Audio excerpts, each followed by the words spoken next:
इस एडाप्टर के संपर्क में आने से आज मुझे करंट लगा। ये एडाप्टर 12 वोल्ट 2 एम्पियर आउटपुट करता है और यहाँ पर इसकी पिन में एसी सप्लाई आ रही है। मैं इसे आपको टेस्ट कराता हूँ। मैंने इसे पावर मॉनिटर में लगाया, यहाँ पर एलईडी लाइट जल रही है और पावर मॉनिटर में कुछ वोल्टेज भी दिखा रहा है। हालांकि इसकी पिन में आउटपुट वोल्टेज निकल रहा है। मैं आपको टेस्ट करा देता हूँ। मल्टीमीटर को मैंने डीसी सेक्शन में सिलेक्ट किया है और मैं यहाँ पर वोल्टेज आपको टेस्ट कराता हूँ।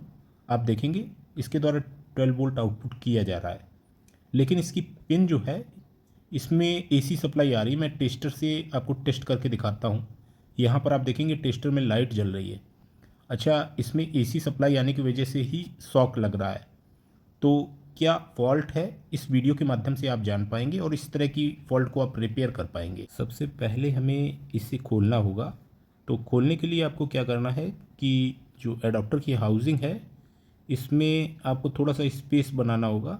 यहाँ पर आप देखेंगे यहीं से ये अलग होगा। तो मैं यहाँ पर स्क्रू ड्राइवर की सहायता से थोड़ा सा स्पेस बनाता हूँ और इस तरह से मैंने बड़ी आसानी से इसे खोल लिया है। यहाँ पर एडाप्टर की स्विच मोड पावर सप्लाई आपको दिख रही है। एसी मेंस के इनपुट सप्लाई के पॉइंट्स हमारे सर्किट से शॉर्ट ना हो, इसलिए यहाँ पर ईपीई फोम आइसोलेटेड करने के लिए लगाया गया है। यहाँ पर अगर आप सर्किट देखेंगे तो कोई भी कंपोनेंट आपको जला हुआ नहीं दिखेगा और यहाँ पर एक ऑप्टो कपलर लगा है जो कि प्राइमरी और सेकेंडरी को आइसोलेट करता है।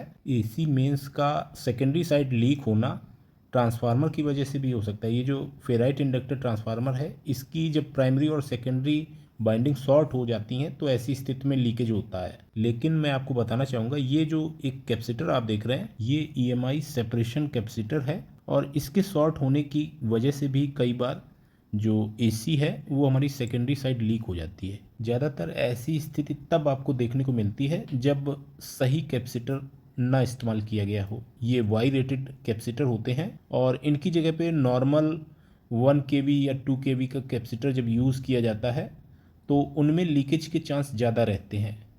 जैसा कि आप देख पा रहे हैं मैंने कैपेसिटर जो है इसे निकाल दिया है। मैं इसे नज़दीक से दिखाता हूँ। ये जो कैपेसिटर है ये 1 kV का कैपेसिटर है और ये वाई रेटेड कैपेसिटर नहीं है। सेफ्टी कैपेसिटर यहाँ पर यूज़ किए जाते हैं। वाई रेटेड कैपेसिटर हमें यहाँ पर यूज़ करना होता है। मैं यहाँ पर आपको एक बार फिर से टेस्ट करा देता हूँ। मैंने कैपेसिटर जो है उसे निकाल दिया है और मैं पिन पे आपको अभी टेस्टर से टेस्ट करके दिखाता हूँ कि यहाँ पर अब किसी भी तरह की एसी मेंस की सप्लाई जो है वो लीक नहीं हो रही है। यहाँ पर आप देखेंगे टेस्टर में अब किसी भी तरह का लीकेज जो है वो शो नहीं हो रहा है। यानी ये जो सेफ्टी कैपेसिटर है इसके ख़राब होने की वजह से भी कई बार आउटपुट में हमें एसी प्राइमरी साइड से सेकेंडरी साइड लीक होने की वजह से हमें शॉक लगता है। मैं इस कैपेसिटर को आपको मल्टीमीटर में टेस्ट करके दिखाता हूँ। ये जो कैपेसिटर है ये लीक हो रहा है तो यहाँ पर कुछ वैल्यू देगा। आप देखेंगे कि मैं इससे मल्टीमीटर से टेस्ट कर रहा हूँ, ये कुछ रेजिस्टेंस में वैल्यू दिखा रहा है, यानी ये शॉर्ट है। अब मैं यहाँ पर सेफ्टी कैपेसिटर जो है उसे इस एडाप्टर में लगा दूंगा। ये लगाना भी ज़रूरी है। यहाँ पर हमारा जो सर्किट है उसमें अब हम सेफ्टी कैपेसिटर लगाने वाले हैं। तो मैं यहाँ पर आपको एक सेफ्टी कैपेसिटर लगा कर दिखाता हूँ। ये जो आप कैपेसिटर देख रहे हैं ये वाई रेटेड कैपेसिटर है। ज़्यादातर इसका प्रयोग ईएमआई सेपरेशन कैपेसिटर के रूप में होता है। अगर एक switch mode power supply well design की गई है तो उसमें ये वाई रेटेड कैपेसिटर जो है इनका प्रयोग किया जाता है। जैसा कि आप देख पा रहे हैं मैंने इसे सर्किट में इस तरह से लगा दिया है और अब मैं सोल्डिंग कर दूंगा। उसके बाद मैं आपको यहाँ पर इस सर्किट को फिर से एक बार टेस्ट करके दिखाऊंगा कि प्रॉपर जब हम कैपेसिटर यूज़ करते हैं तो किसी भी तरह का लीकेज जो है वो होने के चांस बिल्कुल ना के बराबर रहते हैं।